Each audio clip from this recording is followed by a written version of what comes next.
พี่น้องได้จะไปต่ออยู่สู่ผู้ก็ขนอกผู้ที่ผู้เรียนเมื่อสุงขะถ้าเป็นเจ้ากันตั้งดีมังกลาผู้ก็ค้าเนาะเมื่อไหร่ก็ที่ทุกท่านติดต่อเขาก็เลยขึ้นมาฮุบทบทันกันในออนไลน์ในซุ่มไปแล้วก็ในมาสุดต้องต้มกันยุติยงโยบุญถึงท้าเป็นเจ้าต้มกันในมาทับขำเอานุกบัตเจ้ามาเรียนเพียนสอนเอาในจำดิกมันป่ามาตั้งสั่งสอนเขากันนั่นเขาขาดต่างที่สุดท้ายเป็นเจ้าเยอะๆน้ำจะได้ค่ะ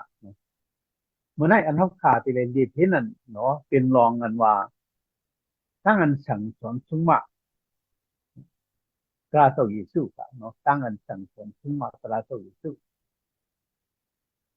เพราะเขาขาดตัวอันว่าสมาจำดิกแต่มาเขาขาดสมาจำดิกสมาจำในในเป็นลูกกระปัดขาเป็นเจ้าขาเป็นข้อความขาเป็นเจ้าขามีไว้กันในปักสมาจำดิกข้อความขาเป็นเจ้าลูกกระปัดขาเป็นเจ้าเกินได้ถึง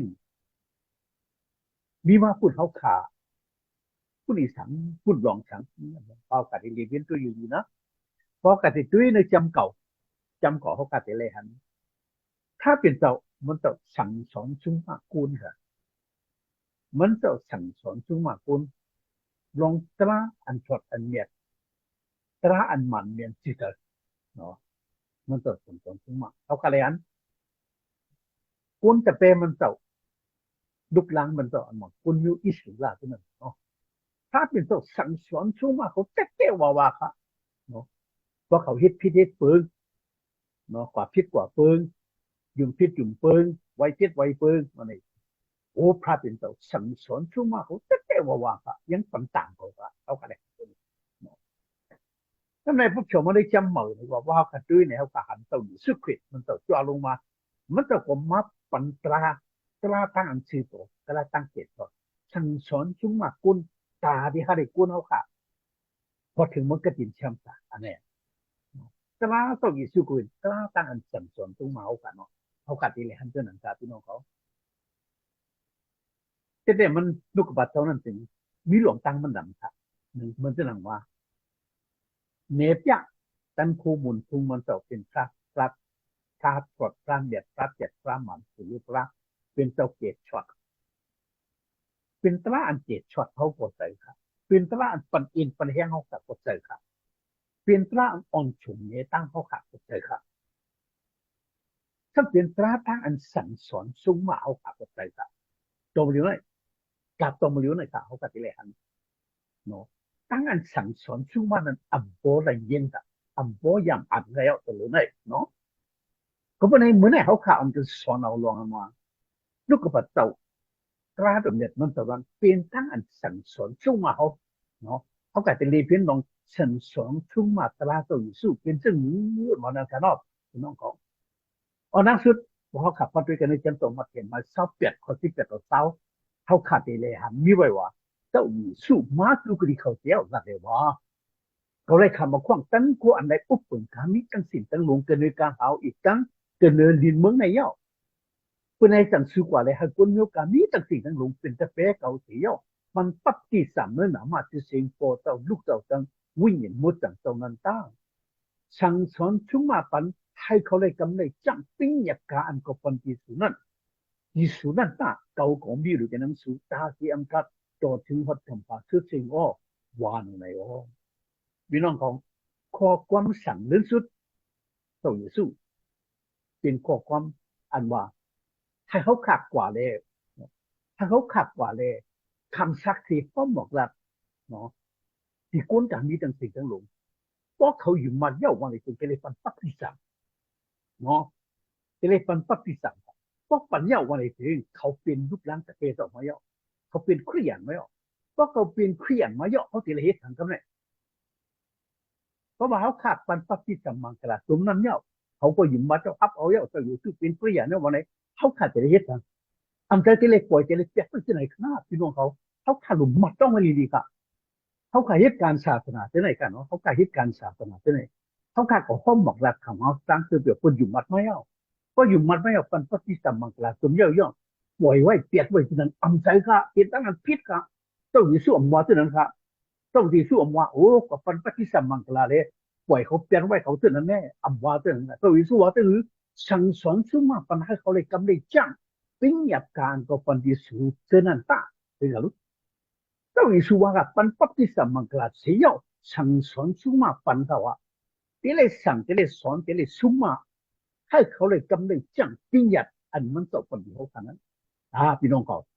จมเร็วหน่อยนะเขาขาดมิตรหุ่นปุ่นป้อนอันเยอะนะตาที่เลยสั่งสอนชุ่มมากุนอยู่หมัดกับเปเจ้าขรียนเจ้านั่นครับพี่น้องเขาก็เป็นสังหลักกับตรงมาเรื่อยเป็นกับกาละอันให้หมดกับกาละที่ลื่นสุดกับกาละตัดมันนะตัดมันนะจ้าเขาให้กุนเขากับพิษเบิ่งกว่านั้นเขาขาเลยหันเสียตู้เสียฟอมเจ้านั่นออกมาน้ำมิกษาเสียเจ้าออกมาน้ำอันที่ครีดออกมาน้ำทีไรมาเก็ตมาเลี้ยงกุนอันมีตั้งอันสั่งสอนชุ่มมากะเขาอันสั่งสอนชุ่มมาจังอันเอามุกกระปัดเจ้าทีไรมาโฮมาเปียวมาสั่งสอนชังค่ะเขาก็มาหลักมาโฮมาเปียวให้คุณตัวมาซื้อให้บุญให้เปียวเขามาเฮ็ดเรื่องนั้นในก็รู้ว่าสติลีครับพี่น้องเขาเนาะตั้งแต่เจ้าพ่อรู้เขาก็เลยหันเจ้าพ่อรู้ในก็มันต้องเฮ็ดการศาสนามาเนี่ยมันต้องพ่อบอกหลักสั่งสอนลูกก็สักพุทธิครับเนาะมันก็พ่อหลักให้คุณอยู่มาทำเอาตัวอยู่สุเสียวซ้ำสั่งสอนชูมาที่ที่ค่ะน้องเขาตัวพ่อรู้เนี่ยเพราะพัฒน์ก็ได้วุฒิจุมันตัวมาเก็บแต่ก็เสียที่เลยหันมันก็อยู่กันดีนะปีปลาย6 เดือนเต็มเลยพอจะสั่งสอนลูกก็พัฒนาครับเป็นตัวดีกุนเวงเสนาเนาะอันนี้ค่ะเขาก็เลยหันเจ้าพ่อรู้เนาะมันอยู่ที่เวงนั่นเขาเวงจังว่าเวงก็ริงทูค่ะมันอยู่ที่ในเวงก็ริงทูปีปลาย6 เดือนเสร็จแล้วพร้อมบอกพอหลักสั่งสอนค่ะด้วยกันเลยบอกความเนี่ยพอหลักสั่งสอนลูกกับปัตตาพระพิโตได้สั่งได้สอนเขาค่ะพี่น้องเขาอันนั้นไอ้เยี่ยค่ะเขาก็หลุดต้องไม่เลยลีเขาก็มีแต่บุญพ้นอันที่เล็กสั่งสอนชุ่มมากปันกุนอยู่มัดแต่เปเจ้านั่งหือตั้งอยู่มัดของพอดีมันเกิดแค่เดียวเท่านั้นครับพี่น้องเขาในจำดีกว่าบาที่ตู้หมายหนึ่งก็เก่าก็มีว่าตักเลยเปลี่ยนก็อันจักช่วยความเฉตาเจ้าสอนกันอันมันเลยสอนเอานั่นสิเลยถ้าเลยเอาตั้งโอวาตาอันเขาจังนั่นกี่ดิดความเขาเตือนตอบถึงนั่นเลยสั่งสอนซุ่มมาเขาโอ้หรือก็รู้มันเลยสั่งเลยสอนเลยเขียนเลยเอามาเนาะที่ตัวเนี่ยกู้มาหมอมาลูกบาเจ้ามันเลยตอบเลยเถียงกันเขาเตือนไปถึงมาเท่านั้นจ้ะมันเลยเกณิดจะชนะความถามเท่านั้นจ้ะก็เพราะไรมันเลยเกณิดความถามเขาเท่านั้นอันตอบอันเถียงเท่านั้นอันกล้าค่ะว่าช่ำยังสั่งสอนชุ่มมาโอ้ก็ความเลยสมาร์ทเนาะสั่งสอนชุ่มมาต้องดีๆครับพี่น้องเขาเนาะเขาขามีตาหุ่นบุญป้อนตาที่เลยสั่งเลยสอนเลยชุ่มมาครับพี่น้องเขาอย่าไปเอาตั้งปลาอันพิษปุนเสียเลยสั่งสอนกันที่เลยเอาตั้งปลาอันมันเมียนจีจังที่เลยสั่งสอนสมาตราสมาโนวันที่สังกัละอาทิตย์เป็นมันบอกมาสื่อโตค่ะสมาว่าสื่อโตค่ะตราตั้งอันสื่อโตค่ะอันกุดอันโมค่ะมันเมียนจีจังค่ะอันนี้ตราตั้งอันสื่อโตที่เลยเอานั่นสั่งสอนค่ะเนาะ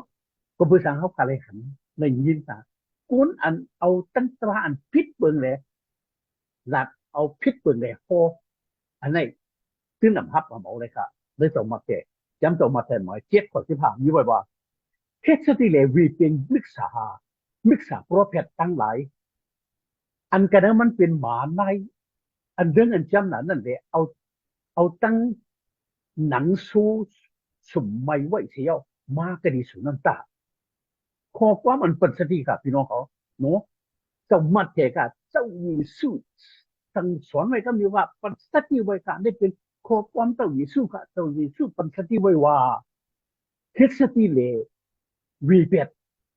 ยดค่ะที่เรียกวีที่เรียกเปียดมิกษาโปรเพชเขาเจอเป็นหมาในก็ว่าเขาเจอเป็นหมาในก็ว่าหมาในทำเอาอีสังละเอาตั้งหนังโซ่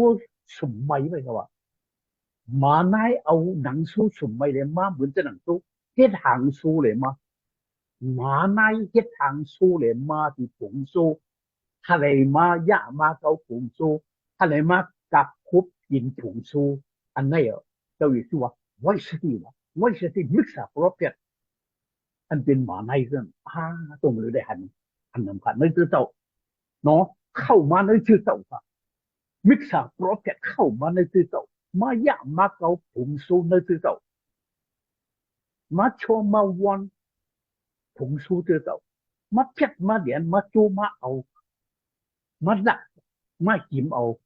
เนาะซูในชื่อเจ้ามีตั้งนำครับพี่น้องครับอยู่ไว้ชที่เขาอ่ะเขาเท่านั้นเป็นจังเป็นหมาในอันเอาหนังซูผูกเหลมานั่นครับพี่น้องครับตั้งแต่ในหรือว่าตาเนาะที่หมอที่เป็นทุเรียนมาสี่ข้อสองต่อสามที่วิเศษว่าวิเศษว่าเอาแค่คัดแต่เฮ็ดอะคุยออกเน็ตจะเสียตาเฮ็ดตั้งอันสังสนตัวมาตามีตั้งแต่อันอย่างอันยาวมาลงมาเดียวปันอ้อว่าตากูจะกูเบิ่งเลย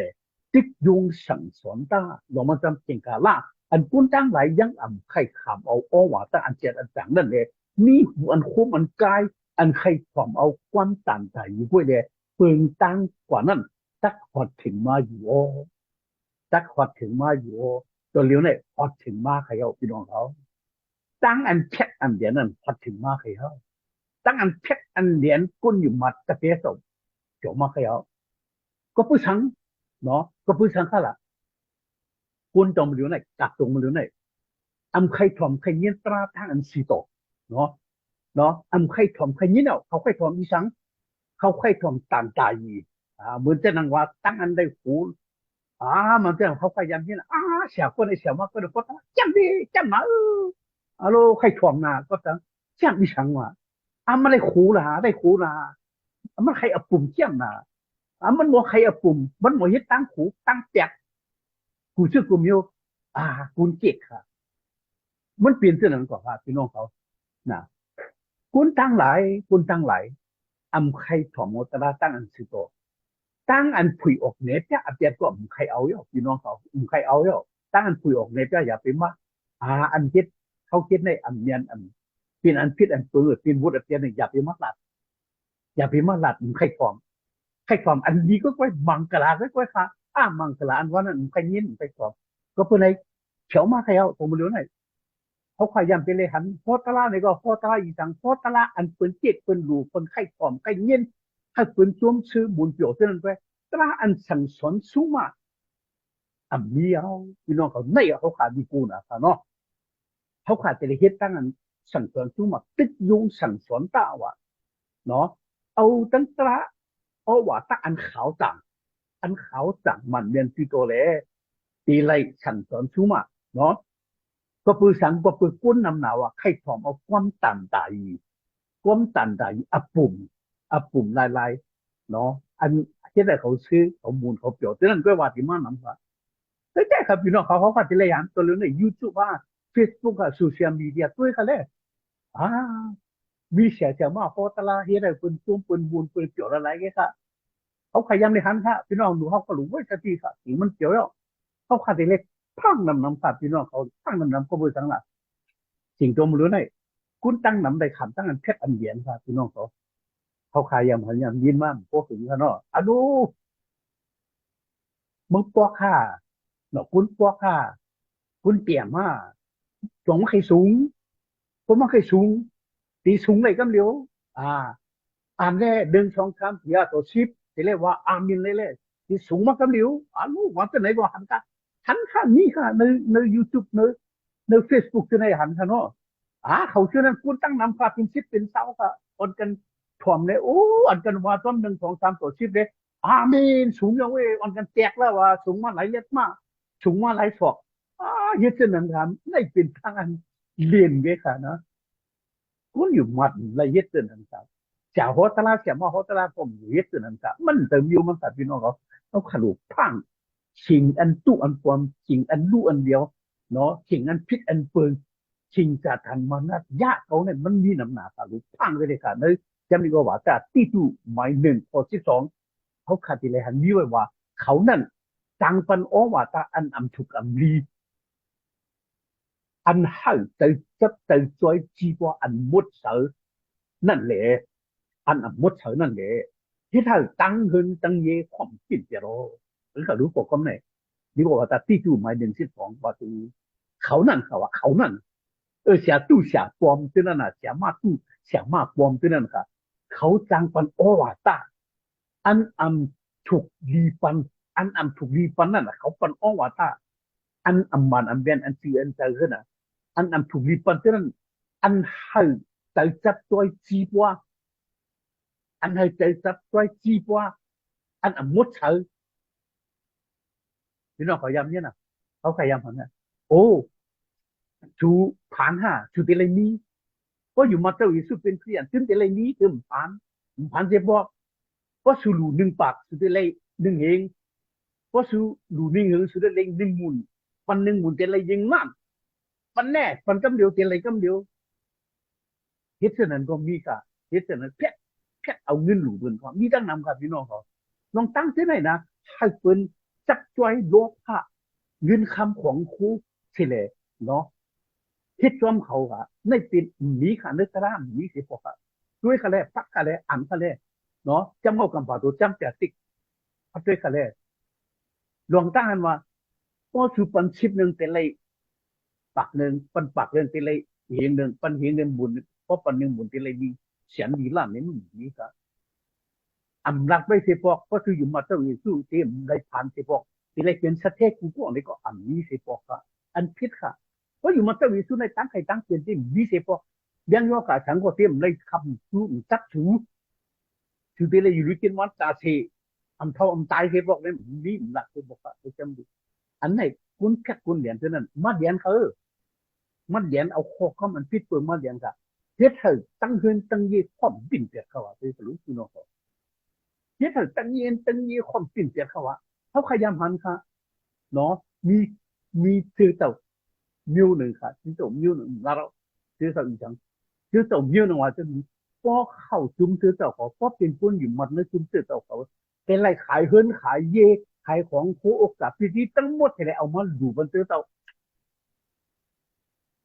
ขึ้นกูเปลี่ยนอันนี้ค่ะ จ้าปูเปลี่ยนอันนี้ค่ะเจเลยขายค่ะขายมุดเทเลอะไรเอาปันมาสีเชื่อเจ้าเป็นเชื่อเจ้าเปิดมุมมุดอ่ะทำในเพื่อนอ่ะที่เลยอยู่ที่เลยทราบที่นั่นเป็นของเขาอ่ะทำในเขาว่าเพื่อนในอยู่บนฟ้าว่าการสูอยู่ปันขึ้นสูอยู่เพื่อการเป็นของสูงอ่ะเป็นของซื้อเจ้าอันไหนอ่ะอันไหนเหรียญเอาของเปิดค่ะมีตั้งหนังค่ะเฮ็ดแต่ตั้งขึ้นตั้งยี่ความปิ่นเปียดมุดค่ะในได้เฮ็ดค่ะ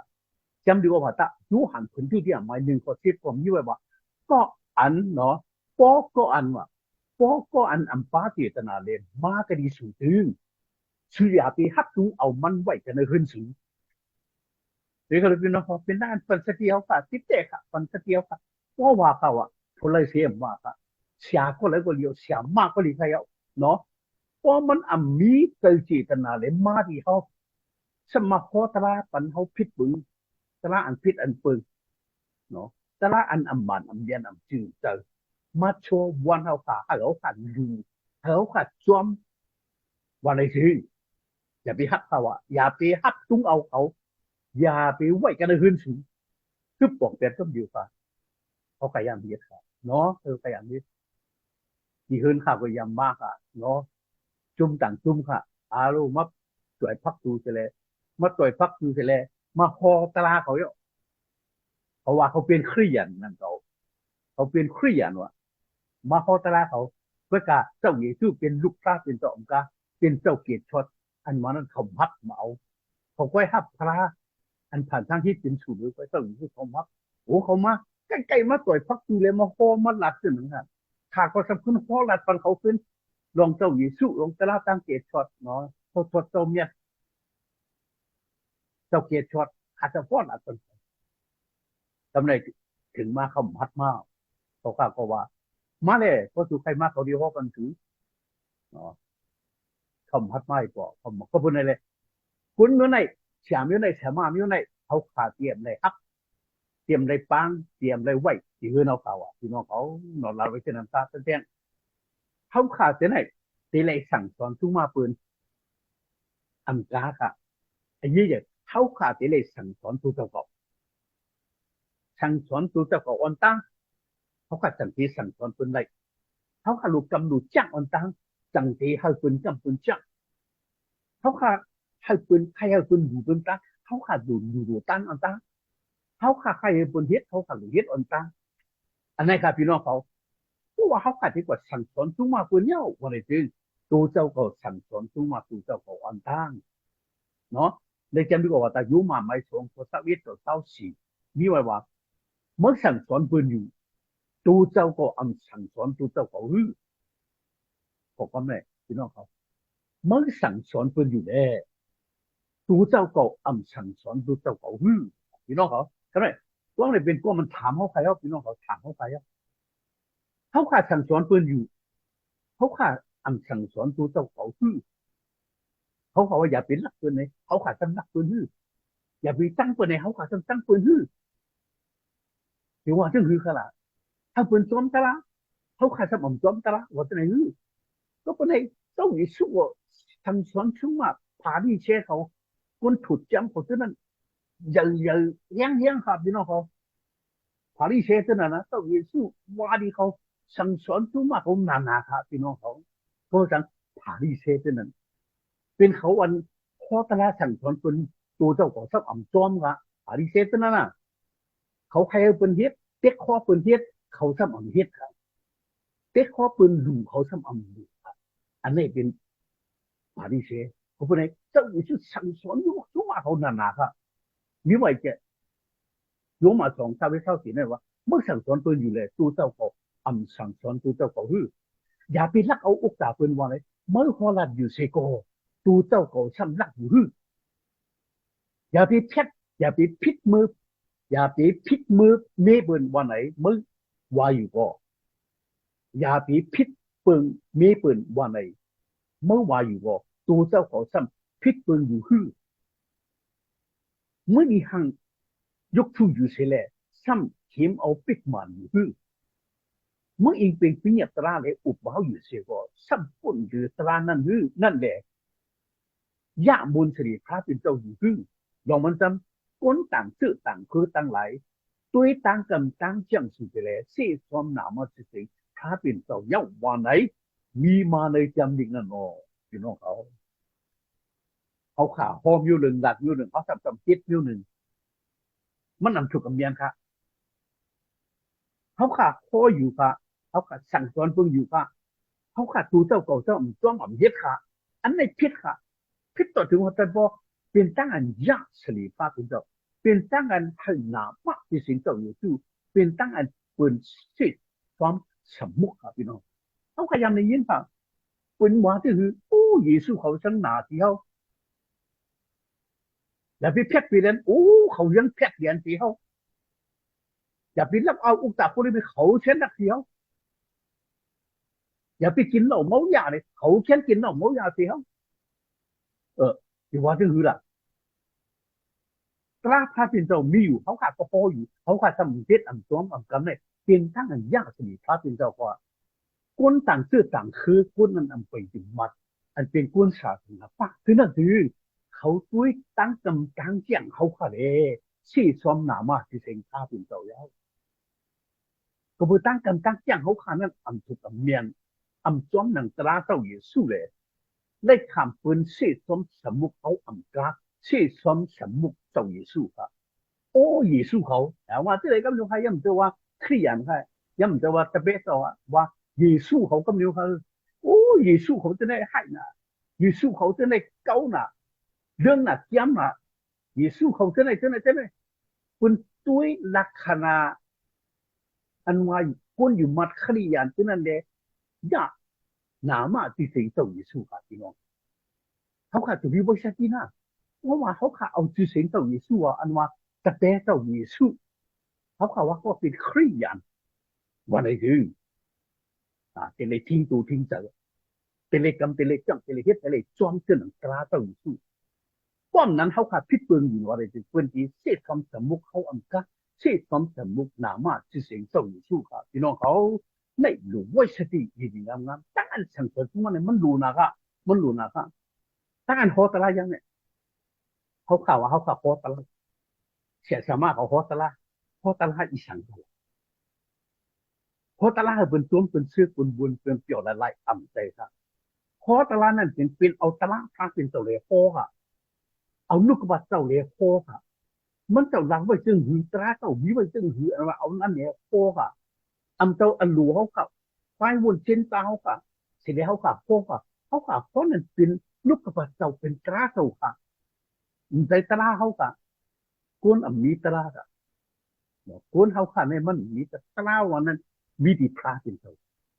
ข้าเป็นเจ้าเป็นมิตรกวนเขาค่ะในอันเขาค่ะนั้นเพราะนั่นเป็นตราข้าเป็นเจ้าค่ะอันใจตราเขาอันใจตราเขาหลงไม่ใช่ที่ผู้ดีค่ะอันเก่าเพราะนั่นถึงอันใจตราเขาเป็นตราข้าเป็นเจ้าอันเก่าตัดนั่นถึงอันใจความเขาเป็นลูกกระบาดเจ้าอันแนวเขาขลุไว้สติไว้กาขันตันผู้เนาะเขาขาดแต่เลยมีทั้งอันพ่อหลักสั่งสอนสุ่มมาขึ้นเนปันสิ่งตั้งเหตุตั้งจังตั้งกำตั้งจังตั้งเกี่ยมตั้งฟองตั้งอยู่ตั้งเช่าตั้งกินตั้งกุกุเจ้ากุมิวนั่นเองเขาขาดแต่เลยสั่งสอนสุ่มมาเนาะเขาเตือนเป็นตะเบตตะเพียคุณอยู่มาพี่น้องขาดพี่น้องเขาที่ลิ้นสุดตั้งอันสั่งสอนสุ่มมาเลยเป็นสุดที่จะวิ่งมุดตันเจ้าป้าหนึ่งค่ะ 当然想传出嘛的人，เป็นสุดที่คือวิญญาณมุดแต่ตัวฟันนะครับอะไรกูก็ขนาดพี่น้องอย่าไปถามว่าโอ้ก้นกูก็พออะไรตลา